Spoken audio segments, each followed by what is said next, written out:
জয়গুরু। আলোচনা প্রসঙ্গে অষ্টম খণ্ড থেকে পাঠ করছি পরবর্তী অংশ। পয়লা পৌষ মঙ্গলবার, বাংলার 1353, ইংরাজির 17/12/1946। সন্ধ্যাবেলায় শ্রী ঠাকুর বড়ালের বারান্দায় এসে আছেন।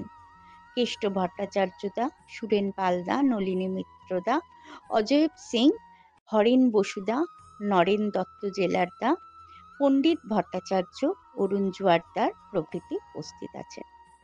বিভিন্ন সংখ্যালঘুদের নিরাপত্তা বিধানের ব্যবস্থা সম্বন্ধে কথা উঠল। Shri Thakur, safety zonal rehabilitation অর্থাৎ নিরাপদ এলাকায় পুনর্বাসনের ব্যবস্থা করা লাগে।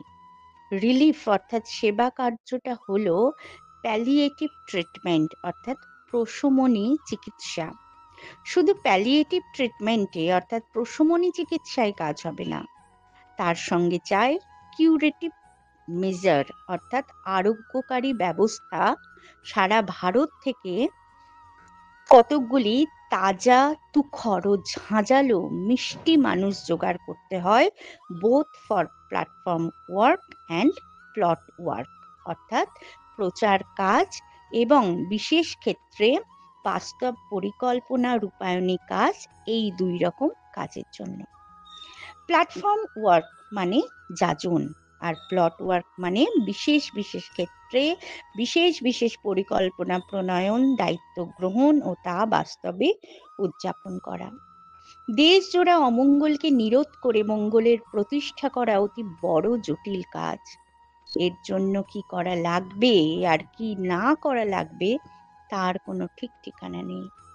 বিদ্যা, বুদ্ধি, দরদ, অন্তর্দৃষ্টি, দূরদৃষ্টি, চতুরতা, কৌশল, পরাক্রম, শৌর্য, বীর্য, অর্থ, সামর্থ্য, সংগঠন শক্তি, লোক নিয়ন্ত্রণী ক্ষমতা ইত্যাদি অনেক কিছুই লাগবে।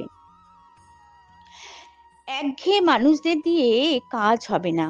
যারা এই কাজ করবে তাদের হওয়া চাই চার চোখা, নজরওয়ালা, সর্বদক্ষ, চৌকস মানুষ with tenacious adherence to the ideal অর্থাৎ আদর্শে লাগোয়া আসক্তি সহ। সঙ্গে সঙ্গে চাই কন্টিনিউয়াস ফ্লো অফ মানি অর্থাৎ নিরবচ্ছিন্ন অর্থের আগম, যাতে সিচুয়েশন অর্থাৎ পরিস্থিতি উইন করতে অর্থাৎ আয়ত্তে আনতে যেখানে যা করণীয় তা করতে রসদের অভাব না হয়।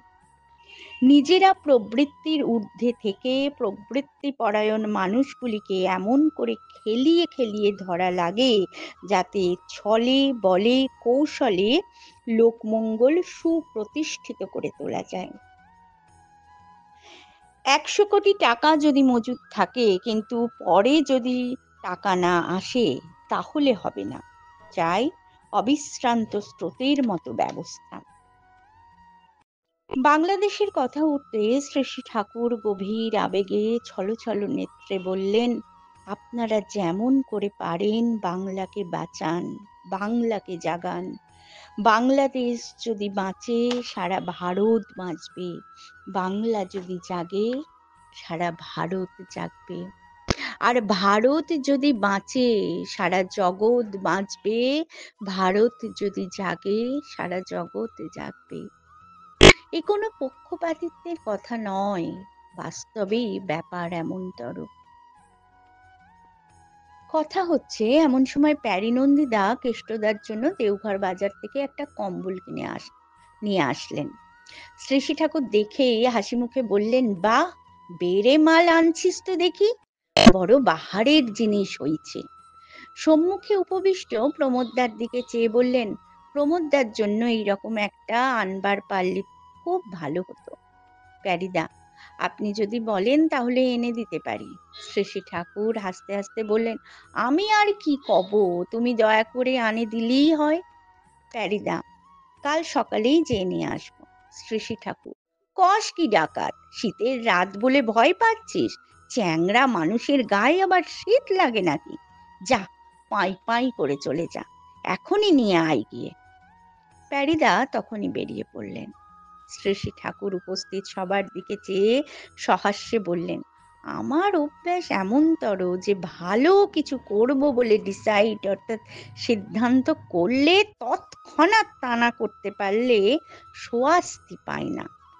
আপনারাও এই অভ্যাসটা করে ফেলতে পারলে দেখতে পাবেন খেলার মতো করে কত বড় বড় কাজ হয়ে যাবে। জয় গুরু।